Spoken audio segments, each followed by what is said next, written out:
નમસ્તે. આપણા દેશના લોકો ઉત્સવ પ્રિય છે. ધાર્મિકતા, પરંપરા અને કેટલીક વાર પોતાના નિહિત સ્વાર્થ માટે કે આનંદ મેળવવા માટે મોટે ભાગે તો ઉત્સવો ઉજવવામાં આવે છે. મહાન વિભૂતિઓના જન્મદિવસને પણ ઉત્સવ તરીકે આપણે ઉજવીએ છીએ. દાખલા તરીકે કૃષ્ણ જન્મને જન્માષ્ટમી તરીકે ઉજવીએ છીએ.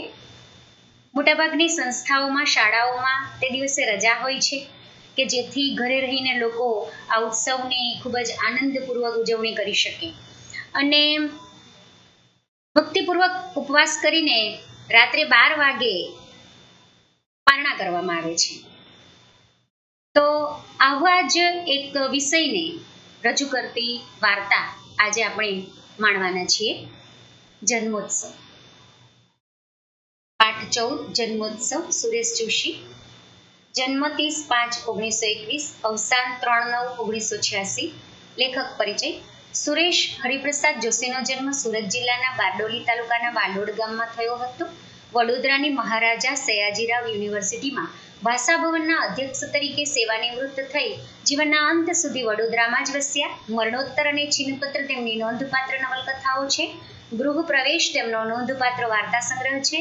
જનાંતિકે ઇદમ સર્વમ ઇતિ મે મતિ જેવા સંવેદનાસભર નિબંધ સંગ્રહો છે. કિંચિત ચિંતયામિ મનસા, અષ્ટમોધ્યાય જેવા વિવેચન ગ્રંથો આપ્યા છે. તેમને રણજીતરામ સુવર્ણચંદ્રક તથા ગુજરાત સાહિત્ય અકાદમી, ગાંધીનગર અને દિલ્હીના એવોર્ડ પ્રાપ્ત થયા છે. પાઠ પરિચય. ગૃહ પ્રવેશ વાર્તા સંગ્રહમાંથી લેવામાં આવેલી આ વાર્તામાં સમયના એક જ બિંદુ પર બે પરિસ્થિતિનું સમાંતર આલેખન થયું છે, જેમાં અસીતના ટેકનોલોજીના જ્ઞાનના કારણે થતો કૃષ્ણ જન્મ, એની સાથે ભળેલું લોકોનું કુતૂહલ અને આનંદનો પ્રસંગ છે. જ્યારે કિશનનો જન્મ કાનજી માટે આનંદનો અવસર નથી. અહીં કૃષ્ણના જન્મની પરિસ્થિતિ હળવી શૈલીમાં રજૂ થઈ છે, તો કિશનના જન્મની પરિસ્થિતિ અત્યંત કરુણતાથી રજૂ થઈ છે. વાર્તાના અંતે કાનજી પોતાના દીકરાના પગ તોડાવીને જીવનભર ભીખ દ્વારા રૂપિયા કમાવાનો રસ્તો કરી દે છે. માણેકની લાચારી અને દુઃખ વધારે પીડાદાયક છે. એક માને એના બાળકનું મુખ પણ બતાવ્યા વગર જીવનભર અપંગ બનાવી દેવા માટે મોકલી આપવામાં આવે છે. આમ જન્મની બે પરિસ્થિતિને એક સાથે બતાવીને વાસ્તવિકતાને અત્યંત કરુણ રીતે આલેખાઈ છે. શરૂઆતમાં મેં તમને વાત કરી કે જન્મોત્સવ એટલે કૃષ્ણ જન્મની વાત આ પાઠમાં આલેખાઈ છે, પણ એને બીજી બાજુની જે પરિસ્થિતિ છે, બીજી બાજુ જે કિશનના જન્મની વાત પણ આ પાઠમાં ઉલ્લેખાઈ છે. એક તરફ અસિત નામનો એક ઇલેક્ટ્રિકલ એન્જિનિયરનો ભણેલો છોકરો પોતાના વૈભવશાળી બંગલામાં આધુનિકતાથી 3D ફિલ્મ બતાવે છે કૃષ્ણ જન્મની, અને બીજી તરફ રેલવે સ્ટેશન પર ફાટેલા તૂટેલા ઝૂંપડામાં રહેતા લોકો, ત્રણેક કુટુંબ રહે છે એ તૂટેલા ઝૂંપડાઓમાં, અને તેમાં કિશનનો જન્મ થાય છે. કાનજીનો દીકરો એ કિશન જન્મે તો છે પણ એટલો લાચાર છે કે જન્મતાની સાથે જ એના પગ તોડાવીને એને અપંગ બનાવી દેવામાં આવે છે. એક કરુણ પરિસ્થિતિનું આલેખન આ પાઠમાં જોવા મળે છે. પાઠ વાચન. ઘડિયાળમાં 11:30 થયા હતા. હવે અડધા કલાકની જ વાર હતી. લાલ કિંખાબના પડદાની પાછળ કૃષ્ણ જન્મની બધી જ તૈયારીઓ થઈ ચૂકી હતી. વૃંદાવનદાસનો મોટો દીકરો અસિત અમેરિકા જઈને ઇલેક્ટ્રિકલ એન્જિનિયરિંગનું ખાસ શિક્ષણ પ્રાપ્ત કરી આવ્યો હતો. એણે બધાને આશ્ચર્યમાં ગરકાવ કરી નાખે એવી તરકીબ રચી હતી. કારાગૃહમાં કૃષ્ણનો જન્મ, વર્ષા, વસુદેવનું કૃષ્ણને લઈને જમુના ઓળંગીને ગોકુળ જવું, આ બધું વીજળીની કરામતથી તાદ્રશ બનતું એ બતાવવાનો હતો. આથી બધા આતુર હતા. લાલ કિંખાબનો પડદો ક્યારે ખુલે તેની રાહ જોઈ રહ્યા હતા. સ્ટેશનની ઘડિયાળમાં 11:30નો ટકોરો હમણાં જ પડ્યો હતો. જનતા એક્સપ્રેસમાં ઉતરેલા પેસેન્જરોને લઈને બસ શહેર ભણી ઉપડી ચૂકી હતી. બસ સ્ટેન્ડ સુમસામ હતું. પાસેની ખુલ્લી જગ્યામાં ફાટી તૂટી ઘૂણપાટને કેરોસીનના કાટ ખાયેલા પતરાનું છાપરું કરીને 3-4 કુટુંબ આશ્રય લઈ રહ્યા હતા. એમાંના એક ઝૂંપડામાં ફગફગ્યો દીવો ટમટમતો હતો. કોઈ સ્ત્રીના કણસવાનો અવાજ એ નિસ્તબ્ધતામાં સંભળાતો હતો, પણ એ ઝૂંપડાની વસ્તીને એના પર ધ્યાન આપ્યું હોય એમ લાગતું ન હતું. ત્યાં અડધા ઊંઘમાં અને અડધા જાગતા એવી અવસ્થામાં કોઈ બોલતું સંભળાયું. એટલે કાનજી, માળકી કણસે છે, જરાક જઈને જોતો ખરો. એક તરફ વૃંદાવનદાસના બંગલામાં અસિત, જે ઇલેક્ટ્રિકલ એન્જિનિયરનો ભણેલો છે, તે બધાને 3D ફિલ્મમાં કૃષ્ણ જન્મોત્સવ બતાવવાનો છે. કૃષ્ણનો જન્મ, વર્ષા, વસુદેવનું કૃષ્ણને લઈને જમુના, ઉડંગીને ગોકુળ જવું, આ બધું એ વીજળીની કરામતથી બતાવવાનું છે. અને લાલ કિનખાબનો પડદો ક્યારે ખુલે અને આપણે ક્યારે એ જોઈએ એ ફિલ્મ, એની રાહમાં બધા એકદમ ઉતાવળા છે. અને આ તરફ રેલવે સ્ટેશનની બાજુમાં સ્ટેશનની ઘડિયાળમાં 11:30નો ટકોરો હમણાં જ પડ્યો. 12 વાગવાની તૈયારી છે. બસ સ્ટેન્ડ સુમસામ હતું. ખુલ્લી જગ્યામાં ફાટી તૂટી ગુણપાટ પર કેરોસીનના કાટ ખાયેલા પતરાના છાપરામાં 2-3 કુટુંબો આશ્રય લે છે. તેમાં એક માણકી નામની સ્ત્રી કણસી રહી છે. એ બાળકને જન્મ આપવાની એકદમ તૈયારીમાં છે. પેલી તરફ 3D ફિલ્મમાં કૃષ્ણનો જન્મ થવાનો છે. આ તરફ માણકી અને કાનજીના ઘરે કિશનનો જન્મ થવાનો છે.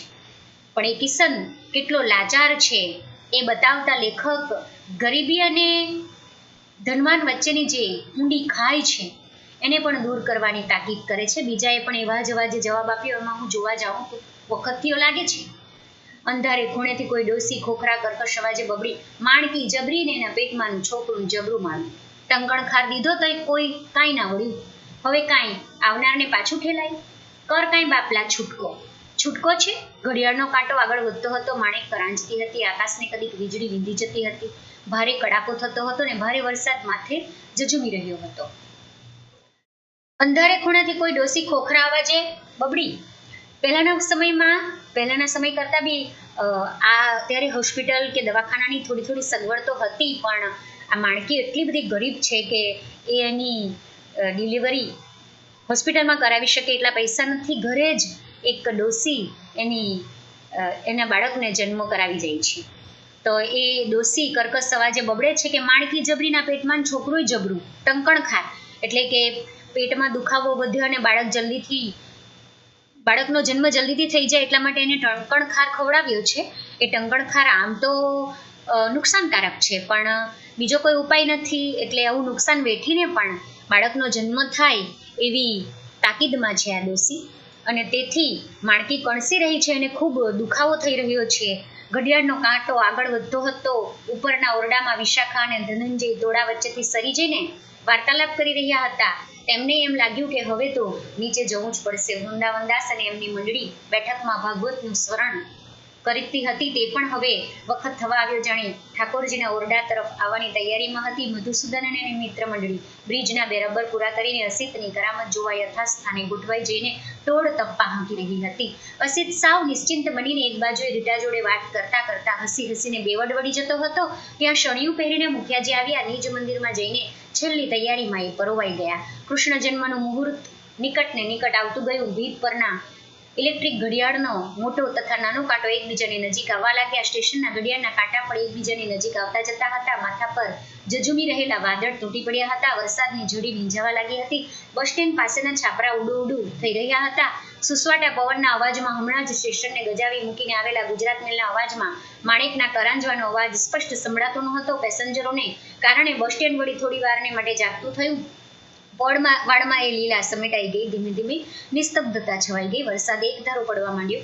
એકાએક ફગફગ્યો દીવો બુઝાઈ ગયો ને નિસ્તબ્ધતાને વિંધીને નવા જન્મેલા બાળકનું રુદન ગાજી ઉઠ્યું. આ તરફ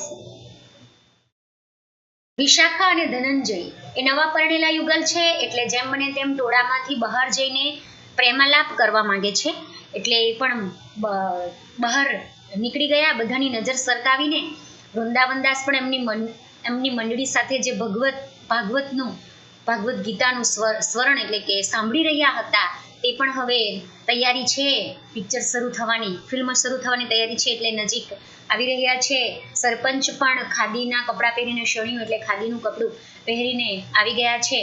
અને નિજ મંદિરમાં પોતાના ઘરે જે કૃષ્ણનું મંદિર છે એમાં પણ બધી તૈયારીઓ થઈ ગઈ છે કે જેવું ફિલ્મ પૂરું થાય એટલે તરત આરતી કરીને પૂજા વિધિ કરવાની છે. આ તરફ સ્ટેશનના ઘડિયાળમાં પણ કાંટા એકબીજાની નજીક આવતા જતા હતા. બરાબર 12 વાગે બંને કાંટા 12 પર આવી જાય છે, એક સાથે થઈ જાય છે. એટલે બસ સ્ટેન્ડ પાસેના છાપરા ઉડું થઈ રહ્યા છે. ખૂબ જ ઝંઝાવાત સાથે વાવાઝોડું થઈ રહ્યું છે. એટલે પતરા પણ ઉડી જવાના હોય એમ છે. અને એ સ્ટેશન પાસે ધીમે નિસ્તબ્ધતા છવાઈ ગઈ. કારણ કે હવે 12 વાગ્યા છે. બધા જ પોતાના ઘરે જવાની પેરવીમાં છે. ઉતાવળ છે બધાને. ત્યાંથી બધા જતા રહ્યા છે. નિસ્તબ્ધતા એટલે એકદમ શાંતિ છવાઈ ગઈ અને ફગફગિયો દીવો બુઝાઈ ગયો. કે એ લોકોના ઘરમાં કોઈ એવી વીજળીની સગવડ તો છે નથી, ગરીબ છે એટલે. એક દીવો સળગતો હતો તે પણ બુઝાઈ ગયો અને બાળકનો જન્મ થઈ ગયો. બાળક મોટેથી રડવા લાગ્યું. કોઈ પણ બાળક જન્મ સમયે રડે જ છે અને ન રડે તો પણ એને ઠપકારીને રડાવવામાં આવે છે, તો જ એને નોર્મલ ગણાય. ઘડિયાળના 2 કાંટા ભેગા થતા સાથે જ કિંખાબને લાલ પડદો સર્ર કરતો ને સરી ગયો. આકાશમાંથી તેજનો પુંજ અવતરતો હોય તેમ ઝબકારો થયો. દેવકીના ખોળામાં બાળકને રૂપે એ તેજપુંજ ઝૂલવા લાગ્યો. કારાગૃહના અંધકારમાં એ તેજપુંજ અજવાળું પાથરતો હતો. ઘડીક બહારનો ઝબકારો અંદર ડોકિયું કરી જતો હતો. એકાએક કાંસા, ઝાલર, મંજીરા અને શંખનો તુમુલ ધ્વનિ થયો. બહાર બેઠેલા રામદીન શરણાઈવાળાએ પ્રભાત નહોતું થયું છતાં વિભાસના સૂર છેડ્યા. પ્રેક્ષકો ઊભા થયા. કૃષ્ણ જન્મના રંજન કાર્યક્રમનું એક પર્વ પૂરું થયું. ઝૂંપડાની દુનિયા સળવળી ઉઠી હતી. જન્મ થઈ ચૂક્યો હતો. જુદા જુદા અવાજો સંભળાતા હતા. દેવજી, હું કહું છું એમ કર, એમાં કાનજીનું કામ નહીં. પણ ઈ વેલજી ડોહાની આ ઘડીએ કોણ ભાડ કાઢે? લો તારે અમને કહો છો કે તમે જ જાઓ ને મારા ભાઈ. બીજા જરાક ધીમો અવાજ સંભળાયો. એલા એ ગમાન જરા ધીમો બોલતો જા, માણકી સાંભળે ને તો બચાડી દુઃખી થાય. જેને ઉદ્દેશીને આ કહેવામાં આવ્યું તે કટાક્ષમાં બોલ્યું. દખી તો થઈ જ છે ને, નહીં તો મેઘલી રાતે ભીંજાતી આપણા ભેગે હોત થાય, હોનાના હિંડોળે ઝૂલતી ના હોત. એના જવાબમાં કોઈ બોલ્યું, અરે ભઈલા, જાજી લપ મેલો ને હાલો મારી હારે. પ્રતાપગંજમાં જતા પેલું નાડું નથી ભાડ્યું લ્યા, ત્યાં ઓલ્યા છાપરા દીઠા કરી ત્યાં જવાનું છે. એના જવાબમાં કોઈ બોલ્યું, ના ભઈલા, એ આપણું કામ નહીં. આ પાણી પડે છે એ તો જુઓ, ઘૂંટણસમાં પાણી ના હોય તો અમને કહેજો. ઘડિયાળમાં 2 કાંટા ભેગા થયા અને કિંખાબનો પડદો સર્ર કરતો સરી ગયો અને પિક્ચર શરૂ થઈ ગયું. દેવકીના ખોળામાં તેજપુંજ આવી ગયો. એટલે કે અસીતે પોતાની કરામતથી એ તેજ જેવું બાળક કૃષ્ણના દેવકીના ખોળામાં મૂકી દીધું. 3D ફિલ્મમાં આ બતાવાય છે. કાંસા, ઝાલર, મંજીરા, શંખ ને આ બધું એક સાથે સંભળાવા લાગ્યું અને રામદીન શરણાઈવાળાએ વિભાસનો સૂર છેડ્યો. સંગીતનો એક રાગ છે જે સવારમાં જ ગવાય છે અને અત્યારે તો 12 વાગ્યા છે રાત્રે, છતાં પણ એ આ પ્રસંગને અનુરૂપ હોવાથી એણે વિભાસનો સૂર છેડ્યો. કૃષ્ણ જન્મના મનોરંજન કાર્યક્રમની નો પર્વ એટલે કે ઉત્સવ પૂરો થયો. આ તરફ શું થાય છે? માણકી જન્મ આપે છે કિશનને, એટલે જાણે ઝૂંપડાની દુનિયા એકદમ સળવળી ઉઠી. પહેલા નિસ્તબ્ધતા હતી, હવે સળવળી ઉઠી. એટલે દેવજી, હું કહું છું એમ કર, એમાં કાનજીનું કામ નહીં એમ કોઈક કહે છે. એટલે કોઈક કહે છે કે પેલા વેલજી ડોહાને કોણ ભાડ કાઢી લાવે? કોણ એટલે કોણ? એટલે લો તારે અમને કહો ને છો તી તમે જ જાઓ ને, એમ કે એકબીજા પર બધા વાત ધોળે છે. કારણ કે વરસાદ છે, પાણી પણ ઘૂંટણસમાં છે અને બિહામનું વાતાવરણ છે. અંધારામાં વેલજી ડોસાને પેલા ગરનાળા પાસે જવાનું છે, દૂર સુધી. એટલે એકબીજા સાથે વાતો કરે છે અને ફરી પાછા કહે છે કે પેલી માણકી જો સાંભળી જશે તો એને દુઃખ થશે, એટલે જરા ધીમે બોલો એમ કે. બીજો વધારે આંકડો થઈને બોલ્યો, લે આ મેલને ઈને પડતો, હાલ કાનજી લઈ લે છોરાને, લે હું મોર થાઉં છું. મોર થવું એટલે આગળ થવું. બાળકના રુદનનો અવાજ બહાર આવ્યો. કાદવ ખૂંદતા 4 પગલાનો ડબડબ અવાજ એ રુદનમાં ભળી ગયો. વરસાદ વરસતો રહ્યો, પવન ભીંજાતો રહ્યો. ઘડિયાળના કાંટા છૂટા પડીને આગળ વધવા લાગ્યા. ઘડિયાળ તરફ હવે કોઈની નજર નહોતી. અસિતની માયાવી સૃષ્ટિને બધા સ્તબ્ધ બનીને જોઈ રહ્યા હતા. સામે મુખિયાજીએ રચેલો અન્નકૂટ હતો, એમાં પણ રંગોળી યોજના ભારે ચાતુરીપૂર્વક કરી હતી. હવે વસુદેવ કૃષ્ણને લઈને ગોકુળ જવાની તૈયારીમાં હતા. દેવકી કેમે કરી માનતી નહોતી, હાથ હલાવીને કરગરતી હતી. પશ્ચાત ભૂમા શરણાઈનો કરુણ સૂર ઘૂમી રહ્યો હતો. અસિતની તરકીબથી હવે ગાઢ વર્ષાનું દ્રશ્ય આબેહૂબ રજૂ થયું હતું. આખરે વસુદેવે કૃષ્ણને હાથમાં લીધા, છાબમાં જાળવીને મૂક્યા.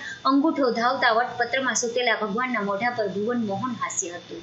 વસુદેવ આગળ ચાલ્યા. કાનજીને દેવજી આગળ ચાલ્યા. ઘૂંટણસમાં પાણીને ડહોળતા આગળ ચાલ્યા. બાળકના રુદનનો ભાર ઉચકીને આગળ ચાલ્યા. માણેકના કરુણ ચિત્કારે એમનો પીછો પકડ્યો તોય આગળ ચાલ્યા. ઘૂંટણસમાં પાણીને ખૂંદતા કાનજીને દેવજી આગળ ચાલ્યા. માણેકની ચીસ એમની પાછળ દોડતી આગળ ચાલી. ઘડિયાળના કાંટા એકબીજાથી છૂટા પડીને આગળ ચાલ્યા. આ કરુણ દ્રશ્ય આલેખવાનું હોવાથી લેખકે આ પેરેગ્રાફમાં વારંવાર આગળ ચાલ્યા એવું આલેખન કરેલું છે. હવે એ લોકો બધા એકબીજાની અંદર વાતો કરે છે. ઘૂંટણસમાં પાણી છે છતાં પણ કાનજીને જ કહે છે કે તું જ અમારી સાથે ચાલ બાળકને લઈને.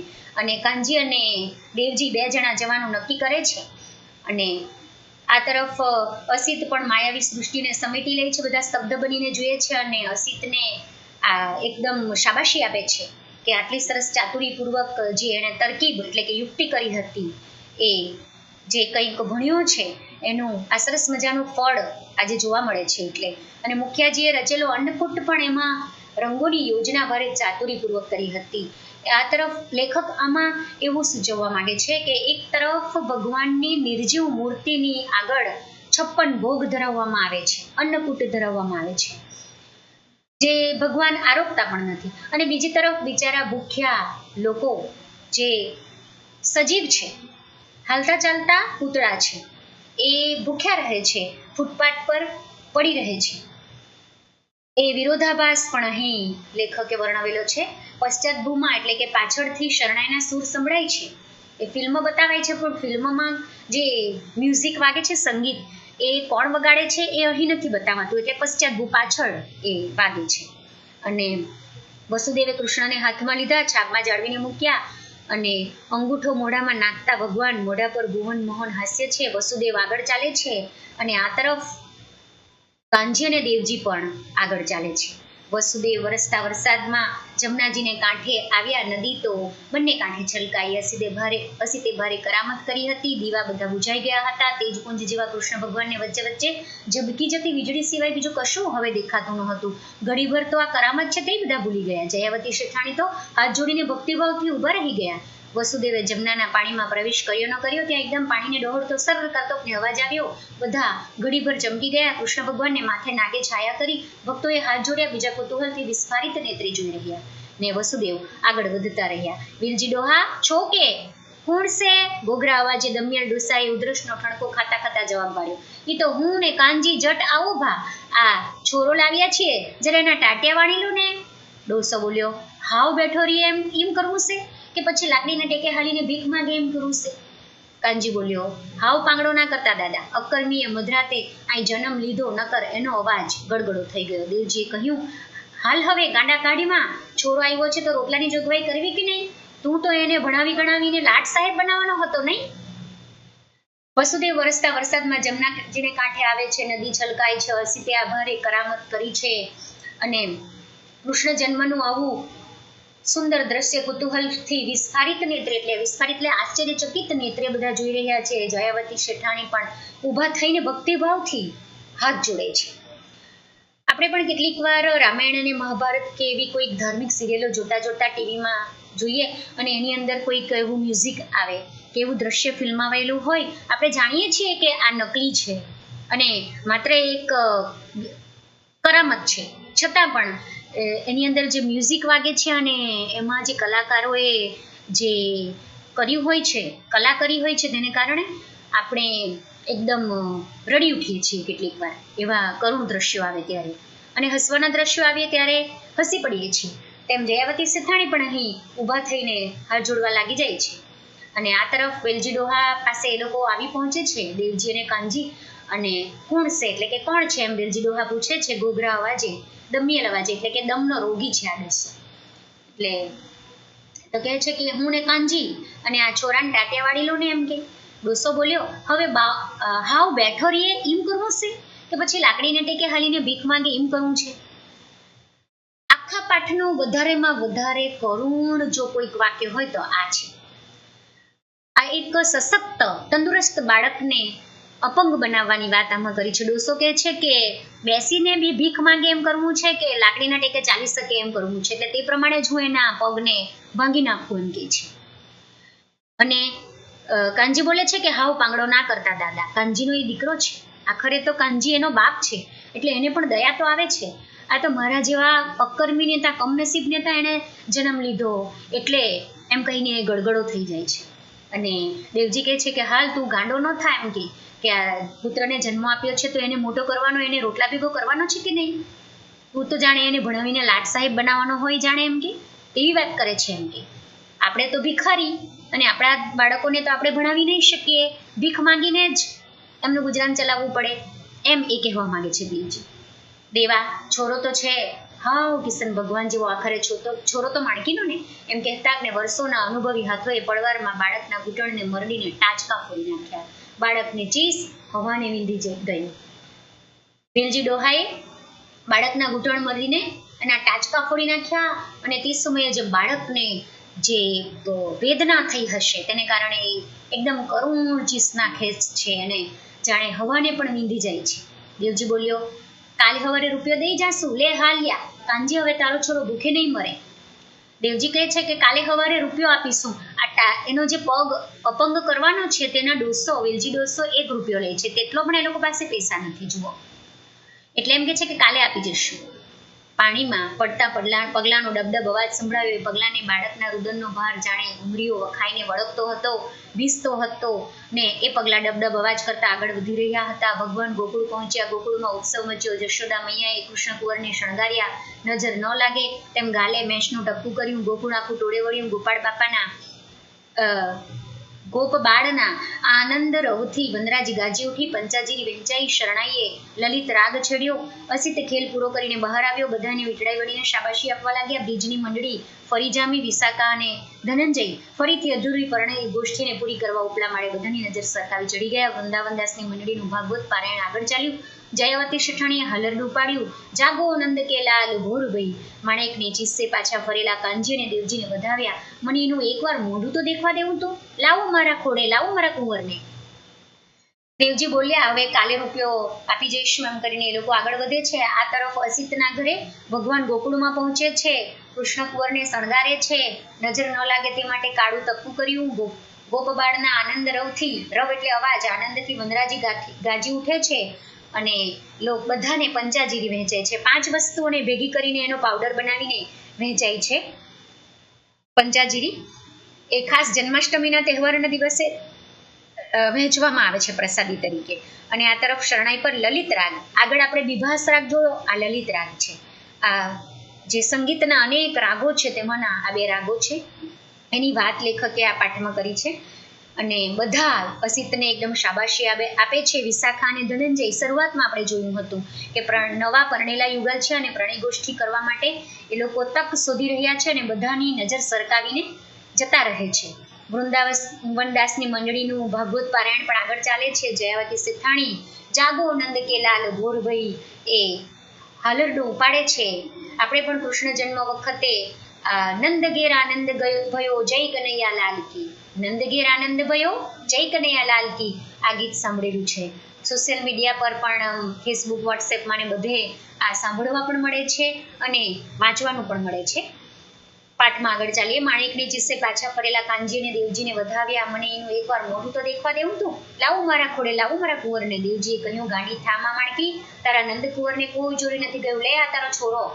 કાનજીની સામે ચિત્ર ખડું થયું. ધકતી બપોરે માણેકની સાથે પતરાની નાનકડી ગાડીમાં પાંગડા કિસ્સાને શહેરના રસ્તા વચ્ચે થઈને ખેંચી રહ્યો છે. પોતે આંધળો છે, દીકરો પાંગડો છે, દુનિયા દેખતી છે, ભગવાન કૃપાળુ છે, મોંમાં ધાન છે, દુનિયા પર વૈકુંઠ છે. ભગવાન ગોકુળથી પધારીને મથુરાના રાજા થયા છે. બધા સુખી છે. માના ખોડામાં બેસીને માતાની અશ્રુધારામાં નહાતો કિશન જાણે કે પિતાની આંખ સમક્ષ તરવરી ઉઠતા ભાવિના દર્શનને જોતો હોય એમ એકાએક હસી પડ્યો. પણ મેઘલી રાતના એ અંધારામાં માણેકને એ હાસ્ય દેખાયું નહીં. ગૃહ પ્રવેશમાંથી આ વાર્તા લેવામાં આવી છે. કાનજી એક ભાવિ સ્વપ્ન જુએ છે કે પોતે કેટલો લાચાર છે. ધકતી બપોરે માણેકની સાથે પોતાના નાનકડા દીકરા કિશનને લઈને શહેરના રસ્તે એક નાનકડી પતરાની ગાડીમાં જઈ રહ્યો છે. દીકરો પાંગડો છે, પોતે આંધળો છે, દુનિયા જુએ છે પણ કોઈને એમના પર દયા નથી આવતી. ભગવાન કૃપાળુ છે પણ એ પણ કૃપા નથી વરસાવતા. મોંમાં ધાન એટલે કે અનાજ છે, દુનિયા પર વૈકુંઠ છે. ભગવાન ગોકુળથી પધારીને મથુરાના રાજા થયા છે. બધા સુખી છે. શું બધા સુખી છે? આપણને પ્રશ્ન થાય એવી વાત છે. કારણ કે આ કાનજી અને માણકી, કિશન જેવી પરિસ્થિતિમાં આજે પણ ઘણા બધા ગરીબ ભિખારી લોકો જીવે છે, જે ફૂટપાથ પર પોતાનું જીવન વિતાવે છે અને કેટલાક ધનિકોની ગાડી નીચે કચડાય છે. આવી લાચાર પરિસ્થિતિમાં જીવતા લોકો, જેની ધનવાન લોકોને કોઈ જ પડી નથી. ધનવાન અને ગરીબ વચ્ચેની જે ઊંડી ખાઈ છે તેને દૂર કરવાની વાત પણ આ પાઠમાં આલેખાઈ છે. માના ખોડામાં બેસીને માતાની અશ્રુધારામાં નહાતો કિશન એ તો બિચારો એકદમ નિર્દોષ છે. એને તો કંઈ જ ખબર નથી દુનિયાદારીની, એટલે એ તો હસે છે. પણ માણેકને એનું હાસ્ય નથી દેખાતું, અંધારું છે ને એટલે. અને આ રીતે આ પાઠ અહીં પૂર્ણ થાય છે. ગરીબ અને ધનવાન વચ્ચેની ખાઈને દૂર કરવાનું આલેખન આ પાઠમાંથી મળે છે. અસ્તુ.